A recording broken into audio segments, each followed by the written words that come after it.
relentless pace has put him in position to lap second place Roger Ward.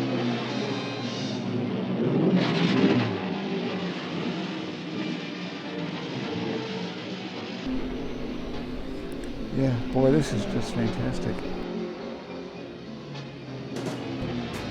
Hi, it's Donald Davidson. We're at the Indianapolis Motor Speedway Museum, and I know one of my favorite cars. I think that, again, as I have said to the past, in the past, I'm about the people rather than the cars, but this here is one of my favorite cars for a variety of reasons.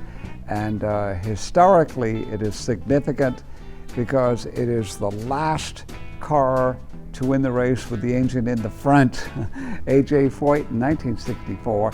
And then more importantly, as an artifact in a museum, if that would be the term, this is 100% authentic, because virtually every other car went on to be something else, and this actually ran only 3 more times, we believe, after the 64 500.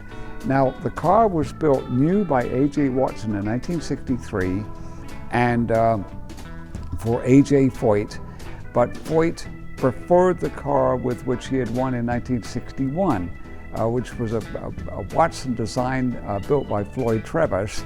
And so Foyt tried the two of them in practice and preferred the 1961 winner, thinking that this one needed just a little bit more work. And so a friend of his, also from Houston, Eb Rose, actually drove this car as number 32 in the 1963 500.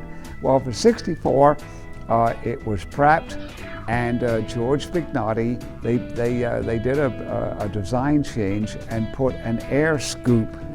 And Vignotti, I was blessed to know very well, and in fact, many of these people to get these firsthand stories. And so George said that he took it by to show a friend of his, and I think it was at McDonnell Douglas Aircraft. Anyway, he said some people came out to look at the car on the trailer, and somebody that wasn't involved in racing but was an aerodynamicist said, that scoop's not going to work for you the way you have it. And George was always great about listening to what somebody was telling him if he thought they knew their stuff. And he said, you need to have a slit below the scoop. So anyway, he said, he said, I remember that. We came back in May, and Foyt is running with the car. And he said, we weren't running as fast as I thought we should be. And he said, so I thought about what that fellow told me. And he said, one night I ran everybody out the garage, and he said, I drew a line. I got just a marker, and I drew a line. And he said, I hated to do this, but I cut the slit. He said it was a brand new Dean Jeffries paint job, and I cut the slit underneath the scoop, and sure enough, that worked. And so while many of the drivers were going to rear-engine cars, and in fact, Foyt had a rear-engine car at his disposal, but settled with this, went ahead, and of course the race was filled with tragedy, which we won't get into now, but the end result is that Foyt won the race with this car. They went to Milwaukee for the 100-miler a few days later, and he won that. And then they went to Trenton in July and won that. And then in September, there was a 200-miler at Trenton. Foyt drove this and did not finish, and that's the last time it ran.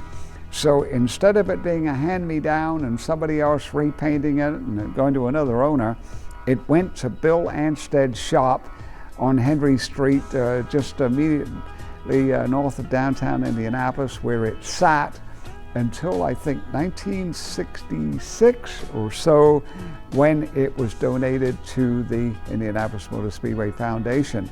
And so this is as it was donated, but this is as it ran in '64, with the pock marks are on there and a Dean Jeffries paint job.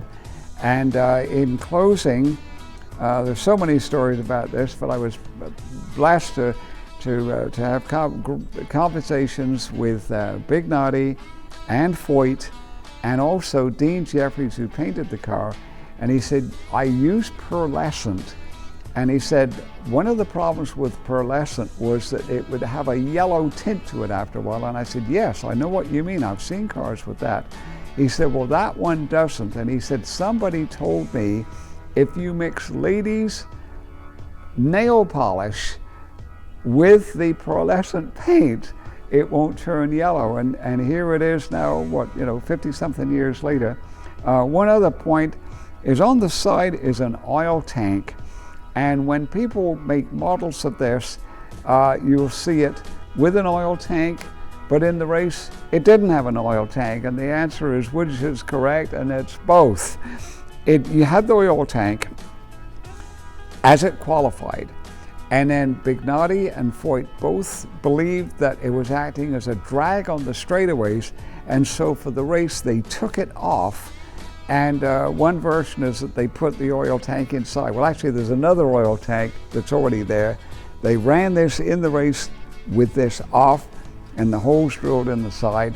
And now the oil tank is on for display in the museum. But we love this car because it's as it ran in 1964.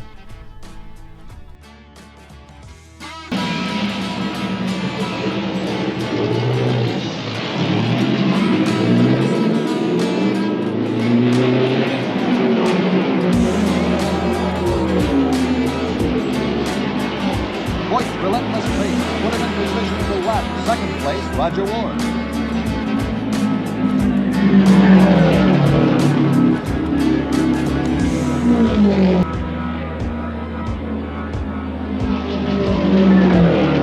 Having outdistanced all of his competition, Foyt sweeps through the final lap and takes the checkered flag. Roger Ward, a lap behind him, heads for a second place honor. J. Foyt steers toward victory lane, where sincere good wishes and winners bottom there in the wake. Record speed of 147.35 miles per hour will spur new effort, new products, and new strategy. Competitive world of racing, just as surely as it will point to new designs for everyday transportation. But at this moment, AJ is oblivious of all the fact for the second time he has won Indianapolis 500.